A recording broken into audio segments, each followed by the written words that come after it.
Hello everyone, welcome back to my channel kitchen point. હું છું વિજયા ચાવડા. તો આજે આપણે બનાવીશું શક્કરપારા. તો ચાલો હવે આપણે કિચનમાં જઈ અને જોઈ લઈએ. તો શક્કરપારા માટે અહીંયા મેં લીધો છે 500 ગ્રામ મેંદાનો લોટ છે.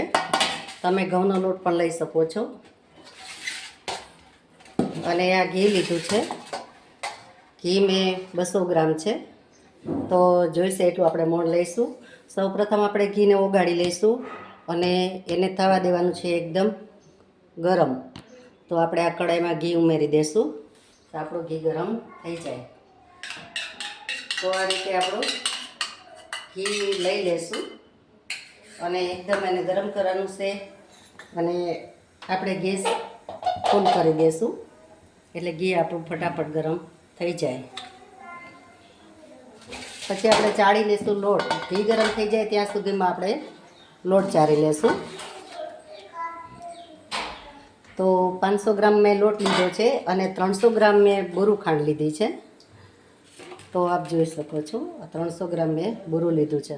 તો આપણું ઘી ગરમ થઈ ગયું છે અને ઘીને આપણે એકદમ ગરમ કરવાનું છે. ધુવાડા નીકળે એવું ઘી આપણે ગરમ કરવાનું છે. તો એવું ઘી આપણું ગરમ થઈ ગયું છે. તમે જોઈ શકો છો આમાંથી આપણે ધુવાડા નીકળે છે એવું ઘી આપણે ગરમ કરવાનું છે. હવે આપણે ગરમ ઘી લઈશું આપણે મોણ દેવા માટે.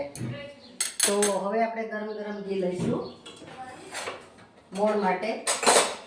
તો આ રીતે થોડું ઉમેરતા જઈશું. જો તમે જુઓ છો લોટમાં પણ ધુવાડા નીકળે છે એવું ઘી આપણે લેવાનું છે.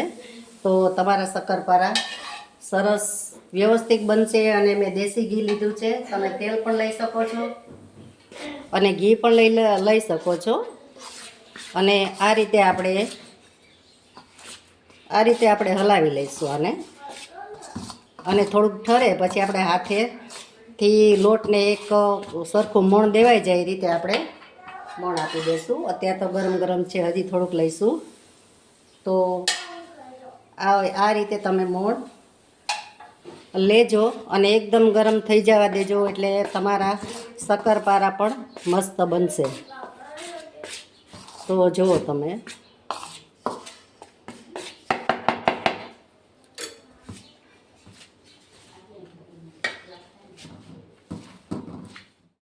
તો આપણું મોણ દેવાઈ ગયું છે સરસ મજાનું. જો આ રીતે મુઠ્ઠી પડતું મોણ આપવાનું છે. તો મોણ દેવાઈ ગયું છે. હવે આપણે એમાં ઉમેરીશું બુરું ખાંડ. તો અહીંયા આપણે બુરું ખાંડ લીધું છે 300 ગ્રામ.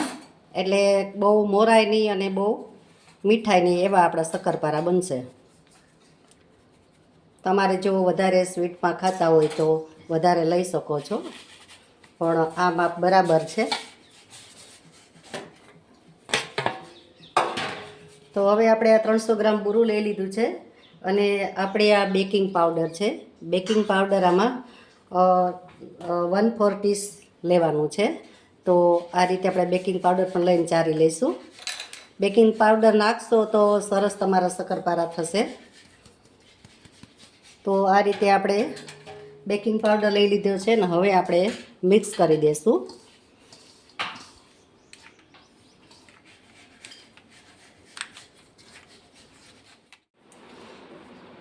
તો આપણે જે બુરું ખાંડ નાખ્યું છે તે પણ મિક્સ થઈ ગયું છે. બેકિંગ પાવડર બધું મિક્સ થઈ ગયું છે. તો હવે આપણે બાંધીશું લોટ.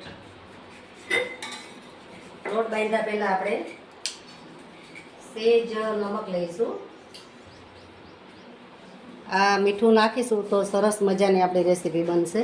તો મેં 1 પિંચ જેવું મીઠું લીધું છે, બહુ નહીં લેવાનું. તો હવે બાંધીશું લોટ. જેટલું જોઈએ એટલું પાણી લેવાનું છે. બહુ કઠણ નહીં, બહુ ઢીલોય નહીં, એ રીતે આપણે લોટ બાંધવાનો છે. તો ધીરે આપણે લોટ બાંધીશું. જેમ જોઈશે એમ પાણી લઈશું.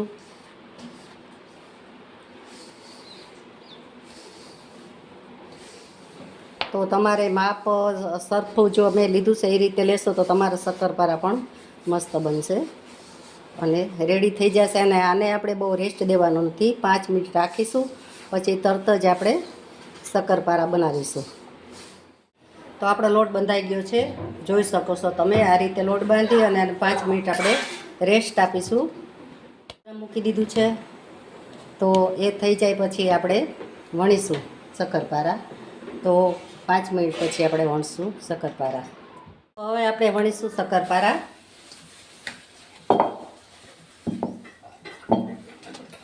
તો થોડોક લોટ લઈ લેશું અને આને મહરવાનું નથી. લોટ બાંધ્યા પછી આપણે આ રીતે જ વણવાનું છે. આ રીતે સરસ લુવો કરી લેવાનો અને વણી લેવાનો છે. તો અહીંયા મેં આ વેલણ લીધું છે. આ વેલણ આપણે જે ચીકીનું હોય ને એનાથી વણશો ને તો સરસ તમારો શક્કરપારા બનશે. કારણ કે એક સરખા વણાય એટલે શક્કરપારામાં થિકનેસ બરાબર એની રહે, એટલા માટે. અને આને પાતળા વણવાના છે, બહુ જાડા નહીં બહુ પાતળા નહીં. આપણે જે ભાખરી બનાવીએ ને એ રીતના આપણે રાખવાના છે. તો જો આપણા રોટલો વણાઈ ગયો છે. તો આપણો જે રોટલો છે વણાઈ ગયો છે. અને જો આ રીતે આપણે એને ભાખરીથી સહેજ જાડું રાખવાનું છે. તો હવે આપણે પીઝા કટર જે અહીંયા મેં લીધું છે, પીઝા કટરથી આપણે શક્કરપારા બનાવી લેશું. જો આ રીતે નાના મોટા તમારી પસંદ પ્રમાણે રાખવાના છે. તમને જેવા ફાવે તેવા તમે શેપ આપી શકો છો. તો આ રીતે આપણે બધા શક્કરપારા બનાવી લઈશું. તો શક્કરપારા વણાઈ ગયા છે અને આપણું તેલ પણ આવી ગયું છે. તો આ રીતે બધા આ ફરતા જે નાના છે આપણે કાઢી લઈશું અને હવે ઉમેરશું તેલમાં. તો આ રીતે બધા શક્કરપારા આપણે ઉમેરી દઈશું. એક એક બે ઉમરતા જવાના એટલે તેલમાં સરસ છૂટા રહીએ. અને પોળું વાસણ લેવાનું એટલે શક્કરપારાને ફૂલવાનું વેગ મળે એટલા માટે. તો આ રીતે બધા શક્કરપારા આપણે ફ્રાય કરવા મૂકી દીધા છે.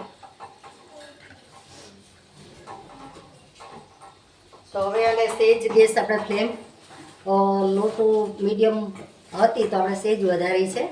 કારણ કે શક્કરપારા આપણા થોડા ચડી જાય પછી પાછી આપણે ધીમી કરી દેવાની છે એટલે ક્રિસ્પી થાય શક્કરપારા એટલા માટે. તો જો આ રીતે ધીરે ધીરે ચમચો આપણે આગા પાછો કરશું આમાં એટલે જે ઉપર આવવા માંડ્યા ને સરસ મજાના. જો